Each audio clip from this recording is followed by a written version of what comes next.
No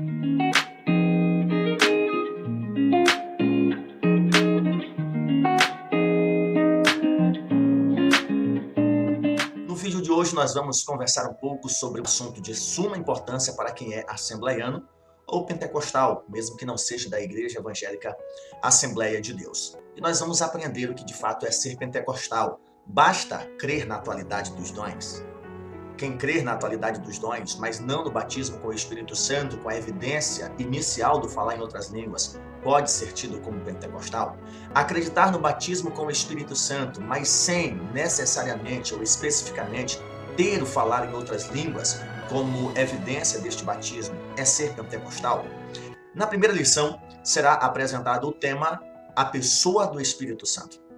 É de grande importância estudarmos este assunto, pois há os que ignoram a pessoa do Espírito Santo. A bem da verdade, foi o movimento pentecostal que trouxe o Espírito Santo para a sala. Uma forma de dizer que o Espírito Santo passou a ter maior notoriedade exatamente por causa da mensagem do movimento pentecostal.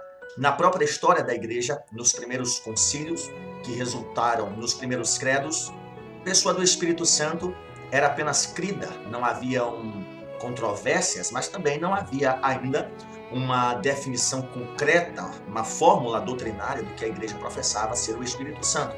Tanto é que tanto o credo apostólico como o primeiro credo resultante do primeiro concílio ecumênico de Nicéia encerra dizendo: creio no Espírito Santo.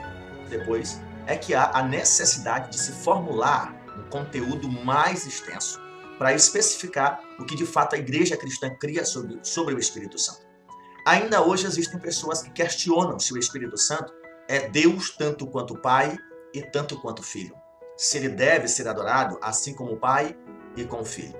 Coisas ou questões que poderiam ser respondidas com uma simples leitura da declaração de fé das Assembleias de Deus no Brasil, que está à disposição de qualquer membro destas igrejas. Foi um material, um documento publicado pela CPAD, documento resultante da reunião de vários teólogos assembleianos que condensaram, sintetizaram os fundamentos doutrinais da fé assembleiana no Brasil.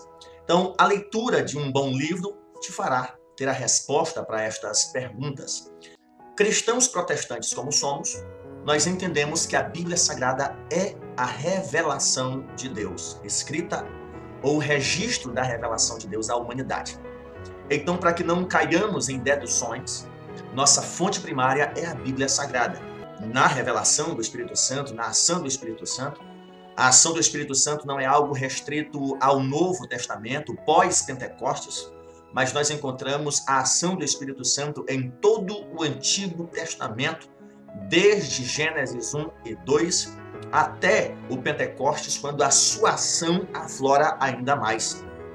Então nós vamos entender alguns pontos importantes para compreendermos, em parte, uma vez que nós estamos tratando de um ser infinito, que é o Espírito Santo, nós vamos aprender o que é necessário para a nossa compreensão a respeito do Espírito Santo, divindade, pessoalidade e atributos destes aspectos. A divindade do Espírito Santo lhe coloca não como um semideus, pois, assim como hoje, nos primórdios da igreja cristã, surgiu uma heresia chamada subordinacionismo, pelos simples termos pedagógicos, didáticos com que são apresentados. Se um é o pai, o outro é o filho, então o pai é muito maior, mais Deus do que é o filho. E se o Espírito Santo foi enviado pelo Filho, então o Espírito Santo é subordinado ao Filho, o Filho subordinado ao Pai. O subordinacionismo, ele nega a consubstancialidade das pessoas da divindade. Pai, Filho e Espírito Santo são consubstanciais. A mesma essência de um é a mesma essência de outro. O que nos fará adorar tanto um como o outro, e não há inveja, não há ciúmes entre as pessoas da divindade, muito menos deve ser considerado pecado, por exemplo, adorar e glorificar o Espírito Santo, tanto como nós glorificamos e adoramos a pessoa de Jesus. E isto não é coisa nova, isto já foi ensinado nos primeiros concílios da Igreja Cristã e foi preservado na Declaração de Fé das Assembleias de Deus. No artigo sobre o que nós cremos sobre o Espírito Santo, está escrito: o Espírito Santo é da mesma substância, da mesma espécie, do mesmo poder e glória do Pai e do Filho, pois é chamado o Consolador. Diz ainda que ele não é uma parte da divindade, mas sim Deus, em sua plenitude. Por isso mesmo é incriado, é autoexistente e é absolutamente autônomo. O Espírito Santo é igual ao Pai e é igual ao Filho. Este é o aspecto da divindade. Se ele não é Deus, então não pode ser menos Deus ou semideus. Ele é Deus, ou não é, da mesma forma que é o Filho, ou é Deus ou não é. Não tem a ideia de ser metade Deus, metade homem. Ou ele é Deus ou não é Deus em hipótese alguma. E nós cremos que Pai, Filho e Espírito Santo são Deus. A própria língua portuguesa encontra dificuldades para explicar o mistério da Trindade. Outro aspecto importante que nós vamos aprender é a respeito da pessoalidade. Não confunda a pessoalidade à corporeidade. Não pense que pessoa tem a ver necessariamente com forma corpórea. Não. Pessoalidade tem a ver com traços da personalidade, traços do caráter, que identificam determinado ser como um ser pessoal. Os atributos apontados no primeiro ponto da lição vão apontar atributos como eternidade, infinitude e outros aspectos que são atribuídos também ao Pai e ao Filho. Mas no que diz respeito à pessoalidade, nós temos um material muito bom do Severino Pedro da Silva, A Existência e Pessoa do Espírito Santo. É um conteúdo básico, mas de suma importância para você que é aluno e também professor da EBD.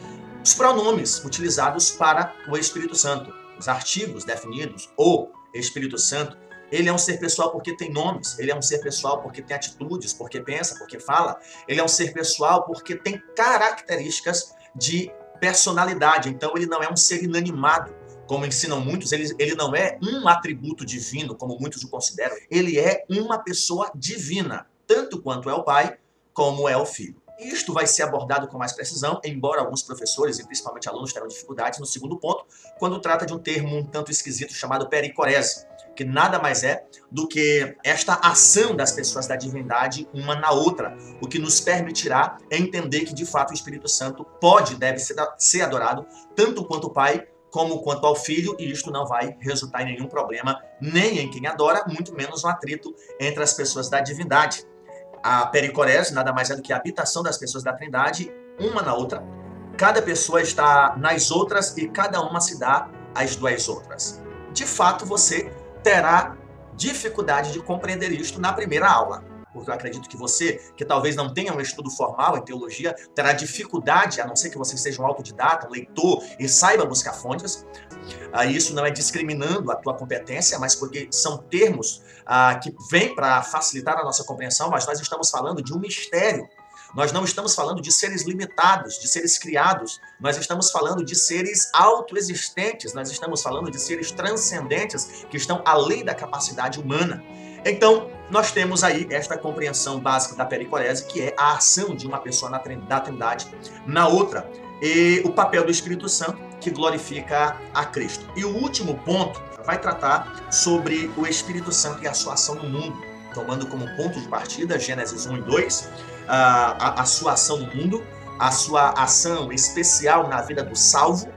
O Espírito Santo ele é tão Deus como o Pai e o Filho, que é ele que aplica a salvação em nós. Quem morreu para salvar foi Jesus, mas quem aplica a salvação na vida do convertido é o Espírito Santo. Jesus deixou claro que é ele, o Espírito, que convence do pecado, da justiça, do juízo. É o Espírito que leva o pecador ao arrependimento. É o Espírito que convence o homem a dizer Senhor, Senhor. É o Espírito Santo que leva o ser humano a crer naquilo que é falado. É o Espírito Santo que potencializa, que empodera, que capacita, que reveste o pregador a dar testemunho. É o Espírito Santo que aplica a salvação na vida do convertido. Como também é o Espírito Santo que mantém, que preserva a salvação no que diz respeito à santificação, até que Cristo venha e glorifique assim os salvos. Então, o Espírito Santo não é uma parte da divindade. Ele é a divindade.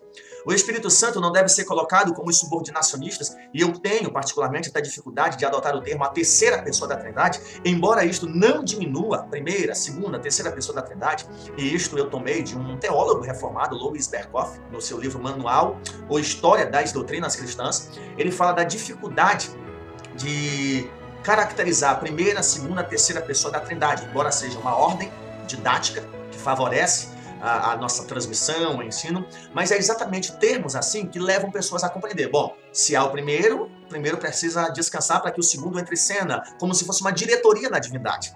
Repito, o termo primeira, segunda, terceira pessoa não diminuem as pessoas da divindade. Mas é um termo que não facilita muito, como também não há problema nenhum em você chamar o Espírito Santo de a terceira pessoa da Trindade. Só estou me referindo à possibilidade que alguns estudantes iniciais têm de associar a ideia de igualdade, de consubstancialidade e ter dificuldade exatamente por causa desses termos. Porque é na pessoa do Espírito Santo que está fundamentada boa parte do movimento pentecostal. Os pentecostais são conhecidos pela sua crença na ação e na manifestação sobrenatural do poder do Espírito Santo. É isto que nos faz ser pentecostais. Eu quero encerrar esse vídeo fazendo a indicação de algumas leituras básicas, não simples, básicas e fundamentais, para te fazer conhecer um pouco mais. O livro do Severino Pedro da Silva, Existência e a Pessoa do Espírito Santo. Essa obra do Stanley Orton, o editor da Teologia Sistemática, uma perspectiva pentecostal. A Doutrina do Espírito Santo no Antigo Testamento é um livro excelente, uma das poucas obras que nós temos a respeito de especificar a ação do Espírito Santo no Antigo Testamento. Essa obra de um teólogo carismático, alguns o chamam de pentecostal, do Craig Keener, O Espírito Santo na Igreja. Por que eu estou indicando este livro? Porque ele trata exatamente de um teólogo que transmite as suas experiências como uma pessoa habitada pelo Espírito Santo. E eu acredito que se você sendo pentecostal, você vai se interessar por essa obra. E quem não é pentecostal, o Craig Keener é um escritor formidável, excelente e tem muitas obras publicadas pela editora Vida Nova. Pastor e teólogo assembleiano, nós temos o Robert Menzies, filho de um dos pioneiros do movimento pentecostal, William Menzies. Ele escreve essa obra Glossolalia, que é exatamente Jesus e a Igreja Apostólica como modelos sobre o dom de línguas, especificamente. Publicado por Edições Carisma, ou Editora Carisma. Ainda Editora Carisma, há essa pesquisa acadêmica sobre a evidência inicial. Vários teólogos carismáticos pentecostais, cujo editor é o Gary McGee, não sei pronunciar, e vão trabalhar exatamente essas perspectivas históricas, bíblicas, sobre a doutrina pentecostal do batismo com o Espírito Santo. Recentemente, esse livro é um dos primeiros da editora Carisma, claro, e recentemente a editora CPAD publicou esta obra do Silas Daniel, O Batismo no Espírito Santo e a Evidência Inicial do Falar em Línguas. São obras que você precisa comprar pelo simples fato de ser assembleiano. Se você é assembleiano e nega estes fundamentos doutrinários da denominação, eu sugiro que você repense os seus conceitos do que é ser cristão. Eu, particularmente, teria dificuldades de estar em uma denominação onde eu nego os pilares, as bases doutrinárias dela. O que me faz assembleiano é exatamente acreditar no que é ensinado a respeito do que o Antônio Gilberto chama de as verdades pentecostais. Então, até um próximo vídeo, onde, se Deus nos permitir, vamos conversar ainda sobre outros pontos importantes da lição. Um forte abraço, Deus te abençoe.